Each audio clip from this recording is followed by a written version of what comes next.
नमस्कार मंडळी, श्री स्वामी समर्थ. स्वागत आहे तुमचं माझ्या यूट्यूब चॅनलवरती.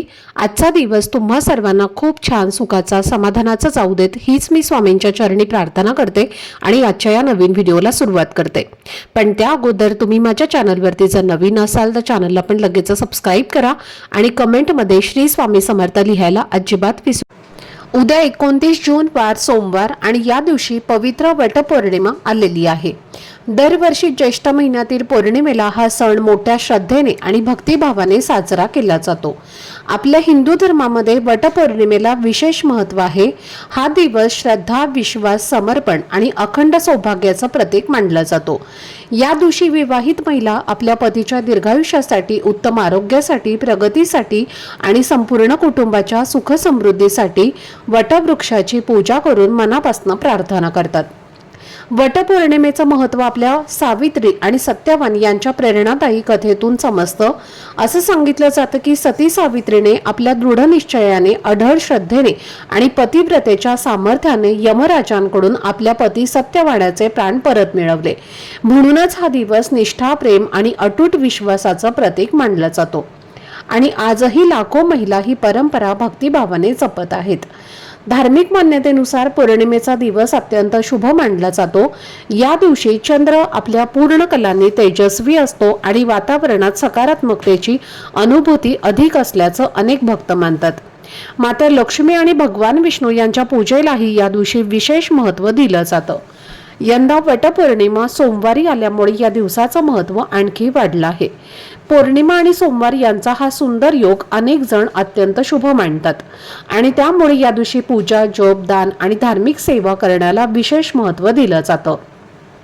याच कारणामुळे वटवृक्षाच्या पूजेसोबत काही पारंपरिक धार्मिक उपाय सुद्धा अनेक जण श्रद्धेने करतात. आजच्या या व्हिडिओमध्ये मी तुम्हाला अशाच एका पारंपरिक उपायाबद्दल सांगणार आहे. या उपायामध्ये सकाळच्या शुभ वेळी घराच्या उंबरठ्यावर एक विशेष वस्तू ठेवण्याची परंपरा काही ठिकाणी सांगितली जाते. या उपायामागील धार्मिक श्रद्धा अशी आहे की तो घरामध्ये सकारात्मक वातावरण निर्माण व्हावे, सुख समृद्धीची भावना वाढावी, कुटुंबामध्ये आनंद नांदावा आणि जीवनातील अडचणी दूर व्हाव्यात या शुभ संकल्पाने केला जातो. आता ही वस्तू नेमकी कोणती आहे, ती कधी ठेवायची, कशा पद्धतीने ठेवायची आणि हा उपाय कसा करायचा याची संपूर्ण माहिती मी आजच्या व्हिडिओमध्ये तुमच्यासोबत शेअर करणार आहे. त्यामुळे व्हिडिओ हा स्किप न करता शेवटपर्यंत नक्की पहा, जेणेकरून तुमच्यापर्यंत योग्य ती माहिती पोहोचेल.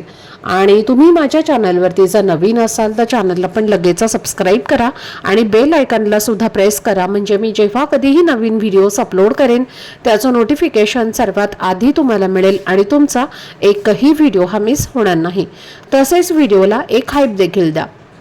तर आजच्या या व्हिडिओमध्ये मी तुम्हाला एक पारंपरिक धार्मिक उपाय सांगणार आहे आणि हा उपाय उद्या म्हणजेच सोमवारी वटपौर्णिमेच्या दिवशी करायचा आहे. या दिवशी दुपारी 12 वाजण्यापूर्वी घराच्या उंबरठ्यावर एक विशेष वस्तू ठेवायची आहे. आता ही वस्तू कोणती आहे आणि ती कशा पद्धतीने ठेवायची आहे हे आपण पुढे सविस्तर जाणून घेणार आहोत. तर मंडळी, प्रत्येक महिन्यात पौर्णिमा येते आणि प्रत्येक पौर्णिमेचं धार्मिक महत्त्व वेगवेगळं मानलं जातं. त्यापैकी ज्येष्ठ महिन्यातील पौर्णिमा म्हणजेच वटपौर्णिमा ही अत्यंत पवित्र आणि शुभ तिथी मानली जाते. या दिवशी अनेक जण व्रत, पूजा, जप आणि दान धर्म करतात. काही घरांमध्ये सत्यनारायणाची पूजा करण्याची ही परंपरा आहे. अशी श्रद्धा आहे की या दिवशी भक्तिभावाने पूजा केल्याने घरामध्ये आनंद, समाधान आणि सकारात्मक वातावरण टिकून राहण्यास मदत होते. धार्मिक मान्यतेनुसार पौर्णिमा तिथी माता लक्ष्मीच्या कृपेशी जोडली आहे आणि म्हणूनच या दिवशी माता लक्ष्मीचं स्मरण, तिची पूजा आणि तिच्या कृपेची प्रार्थना अनेक भक्त श्रद्धेने करतात. अशी भावना आहे की ज्या घरात स्वच्छता, सात्विकता, भक्ती आणि देवपूजा असते त्या घरावर माता लक्ष्मीची कृपा दृष्टी कायम राहते आणि घरामध्ये सुख, शांती आणि समृद्धीचं वातावरण निर्माण होतं. आपल्या भारतीय परंपरेमध्ये घराचा उंबरठा हा केवळ घराचा प्रवेशद्वार नसून तो घराची मर्यादा, पवित्रता आणि संरक्षण याचं प्रतीक मानला जातो. अनेक घरांमध्ये उंबरठ्याची रोज पूजा केली जाते, त्यावर रांगोळी काढली जाते आणि त्याला नमस्कारही केला जातो. अशी श्रद्धा आहे की उंबरठा हा सकारात्मक ऊर्जेचे स्वागत करणारा आणि घरातील मंगल वातावरण जपणारा हा पवित्र भाग आहे. याच श्रद्धेमुळे वटपौर्णिमेच्या दिवशी हा छोटासा पारंपरिक उपाय घराच्या उंबरठ्यावर केला जातो। या उपायामागील भावना अशी असते की घरामध्ये चांगले विचार, सकारात्मक ऊर्जा, सुख आणि समृद्धीचं स्वागत व्हावं आणि नकारात्मकतेपासून कुटुंबाचं रक्षण व्हावं। अनेक भक्त हा उपाय श्रद्धेने आणि विश्वासाने करतात आणि तो त्यांच्या धार्मिक परंपरेचा एक भाग मानतात। अनेकदा असं होतं की आपण दिवस रात्र मेहनत करतो, कष्ट करतो, प्रामाणिकपणे काम करतो, पण तरीही घरामध्ये आर्थिक अडचणी काही कमी होत नाहीत। पैसा येतो पण तो टिकत नाही, एखादा अनपेक्षित खर्च समोर येतो आणि साठवलेले पैसे पुन्हा खर्च होऊन जातात। काही जणांचा छोटा मोठा व्यवसाय असतो पण तो व्यवसायाला अपेक्षित गती मिळत नाही, काहींची नोकरी असते पण उत्पन्न वाढत नाही। अशा वेळी मनामध्ये चिंता निर्माण होते आणि आपण देवाकडे प्रार्थना करू लागतो की आपल्या घरात सुख, समाधान आणि स्थैर्य यावं। अशा भावनेने अनेक भक्त वटपौर्णिमेच्या दिवशी काही पारंपरिक धार्मिक उपाय करतात। या उपायामागील उद्देश फक्त धनप्राप्ती नसतो, तर घरामध्ये सकारात्मक वातावरण निर्माण व्हावं, कुटुंबामध्ये प्रेम, एकोपा आणि आनंद कायम राहावा, हीच त्यामागची खरी भावना असते। कारण लक्ष्मीचा अर्थ केवळ पैसा एवढाच नसतो। ज्या घरामध्ये शांतता असते, कुटुंबातील सदस्यांमध्ये प्रेम असतं, एकमेकांबद्दल आदर असतो आणि घरामध्ये समाधानाचं वातावरण असतं, त्या घरालाच खऱ्या अर्थाने समृद्ध घर म्हणता येतं। म्हणूनच हा उपाय करताना अशी अपेक्षा ठेवू नका की एका दिवसात सर्व काही बदलून जाईल, पण श्रद्धेने, सकारात्मक भावनेने आणि देवावर विश्वास ठेवून हा उपाय केला तर मनाला आधार मिळतो, घरामध्ये भक्तीचं वातावरण निर्माण होतं आणि सकारात्मक विचारांची सुरुवात होते, असा अनेक भक्तांचा अनुभव आहे। तर अशा या सात्विक कृतीमुळे घरातील वातावरण अधिक आनंदी आणि प्रसन्न वाटू लागतं। आपल्या धर्मामध्ये काही तिथींना विशेष महत्त्व दिलं गेलं आहे आणि त्यामध्ये पौर्णिमेचा दिवस अत्यंत शुभ मानला जातो। या दिवशी केलेली पूजा, जप, दान आणि धार्मिक सेवा मनाला समाधान देतात आणि भक्ती अधिक दृढ करतात। म्हणूनच अनेक कुटुंबामध्ये पौर्णिमेला विशेष पूजा केली जाते आणि घरामध्ये मंगल वातावरण निर्माण करण्याचा प्रयत्न केला जातो। आता हा उपाय कसा करायचा ते जाणून घेऊयात। तर उद्या वटपौर्णिमेच्या दिवशी सकाळी शक्य तितक्या लवकर उठायचं आहे, स्वच्छ स्नान करायचं आहे, त्यानंतर स्वच्छ सात्विक कपडे परिधान करायचे आहेत। काही ठिकाणी धार्मिक परंपरेनुसार स्नानाच्या पाण्यामध्ये थोडेसे गंगाजल, हळद किंवा दूध मिसळून स्नान करण्याची प्रथा आहे। तुम्ही तुमच्या श्रद्धेनुसार तसं करू शकता। त्यानंतर आपल्या देवघरातील देवांची मनापासून पूजा करायची आहे, ईश्वराचं स्मरण करून घराच्या सुख समृद्धीसाठी प्रार्थना करायची आहे। आता आपल्या परंपरेमध्ये उंबरठ्याला खूप पवित्र स्थान दिलं गेलं आहे। तो घराचा प्रवेशद्वार असण्यासोबतच शुभतेचं आणि संरक्षणाचं प्रतीक मानला जातो। म्हणून सर्वप्रथम एका तांब्याच्या किंवा स्वच्छ भांड्यात स्वच्छ पाणी घ्यायचं आहे, त्यामध्ये चिमूटभर हळद टाकायची आहे आणि शक्य असल्यास थोडेसे गंगाजल मिसळायचे आहे किंवा गोमूत्र मिसळायचं आहे। त्यानंतर हे पाणी घराच्या मुख्य प्रवेशद्वाराजवळ आणि उंबरठ्यावर हलक्या हाताने शिंपडायचं आहे। त्यानंतर स्वच्छ कपड्याने ते आपल्याला पुसून घ्यायचं आहे। आता यामागची भावना म्हणजे काय, तर घराची स्वच्छता, पवित्रता आणि सकारात्मक वातावरणाची सुरुवात। हा उपाय घरातील स्त्री पुरुष दोघांपैकी कोणीही करू शकते। या पूजेमध्ये सर्वात महत्त्वाची गोष्ट म्हणजे मनातील श्रद्धा आणि भक्ती।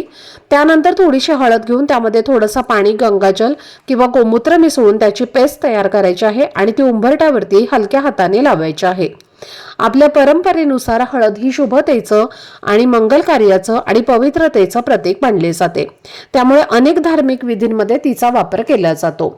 उंबरठ्यावर हळदीचं लेपन केल्याने घरामध्ये मंगल वातावरण टिकून राहते, सकारात्मकतेचे स्वागत होते आणि घरामध्ये सुख, शांती आणि समाधानाची भावना अधिक दृढ होते। म्हणून या उपायाची सुरुवात आपण उंबरठ्यावर हळदीचं लेपन करून करणार आहोत। यानंतर तुम्हाला एक दिवा प्रज्वलित करायचा आहे। एक मातीची पणती घ्या, त्यामध्ये जोडवात तुम्हाला लावायचे आहे। त्या वातीला हळद कुंकू लावून ती लाल पिवळी करा आणि त्यानंतर तुम्हाला त्या दिव्यामध्ये शुद्ध गाईचं तूप घालायचं आहे। तूप नसेल तर तेल घातलं तरी सुद्धा चालेल। त्यानंतर एका प्लेटमध्ये थोडीशी चणा डाळ घ्यायची आहे आणि त्या डाळीवरती हा दिवा ठेवून तुम्हाला प्रज्वलित करायचा आहे। कारण चणा डाळ हे भगवान विष्णूंचं प्रतीक मानलं जातं आणि जेव्हा आपण हा दिवा चणा डाळीवरती ठेवून प्रज्वलित करतो तेव्हा माता लक्ष्मी आणि भगवान विष्णू या दोघांचाही आशीर्वाद आपल्याला प्राप्त होतो। त्यानंतर दिवा प्रज्वलित करून झाल्यानंतर तुम्हाला उंबरठ्याच्या बाहेर ठेवायचा आहे, डाव्या किंवा उजव्या साईडला कोणत्याही तुम्ही साईडला ठेवू शकता। यानंतर दिव्याला हळद कुंकू अक्षदा फूल वाहून तुम्हाला दिव्याची पूजा करायची आहे। त्यानंतर आता आपल्याला पुढचा उपाय करायचा आहे। उपाय करण्यासाठी तुम्हाला थोडंसं कुंकू घ्यायचं आहे। कुंकवाचा गंध तयार करून तुम्हाला उंबरठ्याच्या दोन्ही साईडला डाव्या आणि उजव्या साईडला कुंकवाने एक एक स्वस्तिक काढायचं आहे। उलट स्वस्तिक काढू नका, नाहीतर त्याचे वाईट परिणाम सुद्धा भोगावे लागतात आणि कोणतंच फळ हे मिळत नाही। म्हणून स्वस्तिक व्यवस्थित काढा। त्यानंतर मधले 4 बिंदू साईडच्या 2 लाईन सुद्धा काढायच्या आहेत आणि त्या स्वस्तिकाच्या मर्यादा असतात। यानंतर काय करायचं आहे, स्वस्तिकाच्या मधोमध तुम्हाला थोडेसे तांदूळ अर्पण करायचे आहेत आणि त्या तांदळावरती एक एक सुपारी ठेवायची आहे। डाव्या आणि उजव्या दोन्ही साईडला एक एक सुपारी ठेवायची आहे आणि छान सुपारीची तुम्हाला हळद कुंकू वाहून पूजा करून घ्यायची आहे। त्यानंतर तुम्हाला त्याच कुंकवाने उंबरठ्याच्या मधोमध अष्टलक्ष्मीचं प्रतीक काढायचं आहे। अष्टलक्ष्मी म्हणजेच लक्ष्मीचे 8 रूपं जी समृद्धीच्या विविध क्षेत्रांमध्ये समर्पित आहेत। ही 8 रूपं म्हणजे आध्यात्मिक, भौतिक, शेती, ज्ञान, धैर्य, संतान आणि विजय यांचं प्रतीक मानलं जातं। तर तुम्हाला कुंकवामध्ये आपल्या उजव्या हाताचं जे करंगळीचं जवळचं बोट असतं अनामिका, तर ते बोट कुंकवामध्ये बुडवायचं आहे आणि एक उंबरठ्याच्या मधोमध उभी लाईन ओढायची आहे आणि ही लाईन ओढत तुम्हाला म्हणायचं आहे आदिलक्ष्मी, त्यानंतर दुसरं बोट ओढायचं आहे, म्हणायचं आहे धनलक्ष्मी, त्यानंतर तिसरं बोट ओढायचं आहे धान्यलक्ष्मी, त्यानंतर गजलक्ष्मी, संतान लक्ष्मी, वीरलक्ष्मी, विजयालक्ष्मी आणि विद्यालक्ष्मी असं प्रत्येक बोट ओढताना तुम्हाला अष्टलक्ष्मीचं म्हणजे एक एक लक्ष्मीचं नाव घ्यायचं आहे आणि अशी 8 बोटं तुम्हाला उंबरठ्याच्या मधोमध कुंकवाने ओढून घ्यायची आहे। त्यानंतर तिथे सुद्धा हळद कुंकू अक्षदा फूल वाहून तुम्हाला धूपदीप अगरबत्ती ओवाळून घ्यायची आहे आणि त्यानंतर उंबरठ्याची सुद्धा तुम्हाला पूजा करून घ्यायची आहे।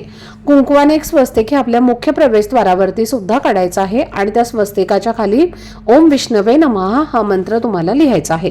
तर अशा पद्धतीने हा छोटासा उपाय जो आहे तर तो तुम्हाला उद्या वटपौर्णिमेच्या दिवशी आपल्या मुख्य प्रवेशद्वाराच्या उंबरठ्यावर करायचा आहे। जेव्हा तुम्ही हा उपाय करता तेव्हा घरापासून नकारात्मक ऊर्जा, वाईट शक्ती, शत्रू दूर राहतात। तसेच दर पौर्णिमेला हा उपाय आपल्या उंबरठ्यावरती केल्याने घरातील वास्तुदोष दूर होतो आणि नकारात्मक शक्ती ही घरामध्ये कधीच प्रवेश करत नाही। त्याचबरोबर या दिवशी आपल्या गॅस शेगडीची सुद्धा पूजा करायची आहे। तसं तर प्रत्येक दिवशी आपण गॅस शेगडीला हळद कुंकू वाहून त्याची पूजा करावी, नमस्कार करावा आणि त्यानंतरच स्वयंपाक करावा। पण प्रत्येक दिवशी आपल्याला ते शक्य होत नाही, अगदी मला सुद्धा होत नाही आणि म्हणून किमान पौर्णिमेच्या दिवशी तरी गॅस शेगडीची पूजा करावी असं आपल्या शास्त्रामध्ये सांगितलं आहे। कारण आपल्या स्वयंपाकघरात साक्षात अन्नपूर्णा वास करते। पौर्णिमा ही तिथी जशी माता लक्ष्मीला समर्पित असते तशीच ती अन्नपूर्णा मातेला सुद्धा समर्पित असते। जिथे अन्नपूर्णा मातेचा वास असतो तिथेच माता लक्ष्मी ही वास करते। म्हणून दर पौर्णिमेला आपल्या गॅस शेगडीची पूजा करावी, गॅसवरती सुद्धा एक कुंकवाने स्वस्तिक काढावं। त्याचबरोबर आपल्या देवघरामध्ये असणाऱ्या अन्नपूर्णा मातेची देखील पूजा करायची आहे। अन्नपूर्णा मातेला जे तुम्ही तांदूळ अर्पण केलेले आहे तर ते काढून घ्या, पक्ष्यांना खाऊ घाला आणि नवीन तांदूळ हे आपल्या त्या वाटीमध्ये म्हणजेच त्या प्लेटमध्ये अन्नपूर्णा मातेची मूर्ती तुम्हाला नवीन तांदूळ ठेवून ठेवायचे आहे। या दिवशी अन्नपूर्णा स्तोत्राचं पठण करावं, श्री सुक्तमचं पठण करावं। या ज्या सेवा आहेत तर त्या माता लक्ष्मीला अत्यंत प्रिय आहेत। या सेवा केल्याने लक्ष्मी आपल्या घरात नेहमी प्रसन्न राहते आणि या दिवशी प्रत्येक स्त्रीने व्रत करायचं आहे आणि व्रताचा संकल्प देखील करायचा आहे। संकल्पयुक्त आपण जे व्रत केलेलं आहे तर ते खूप जास्त शुभ मानलं जातं। म्हणून तुम्हाला व्रत करून वटवृक्षाची पूजा सुद्धा करायची आहे। आता उंबरठ्यावरती आपण ज्या 2 सुपाऱ्या ठेवल्या होत्या तर त्याचं काय करायचं आहे तर त्या उचलून घ्यायच्या आहेत आणि तशाच तुम्ही एखाद्या डब्बीमध्ये पॅक करून ठेवायच्या आहेत आणि पुढच्या पौर्णिमेला सेम असाच उपाय तुम्हाला करायचा आहे। सेम असाच उंबरठ्यावरती तुम्हाला डाव्या आणि उजव्या साईडला कुंकवाने स्वस्तिक काढून त्यावरती तांदूळ अर्पण करायचे आहेत आणि त्यावरती या सुपाऱ्या ठेवायच्या आहेत। हा उपाय का करायचा आहे तर हा उपाय धनप्राप्तीसाठी केला जातो। धनप्राप्तीसाठी हा उपाय खूप महत्त्वाचा मानला जातो। त्यामुळे प्रत्येक पौर्णिमेला हा उपाय आपण करावा। तर ही अत्यंत महत्त्वाची माहिती मला तुमच्यापर्यंत शेअर करायची होती। आजचा हा व्हिडिओ जर तुम्हाला आवडला असेल, माहितीपूर्ण वाटला असेल तर व्हिडिओला लाईक करा, चॅनलवरती नवीन असाल तर चॅनलला सबस्क्राईब करा आणि हा व्हिडिओ आपल्या मित्रपरिवारासोबत जास्तीत जास्त शेअर करा। चला तर मग भेटूया पुढच्या व्हिडिओमध्ये। तोपर्यंत सर्वांना श्री स्वामी समर्थ। धन्यवाद।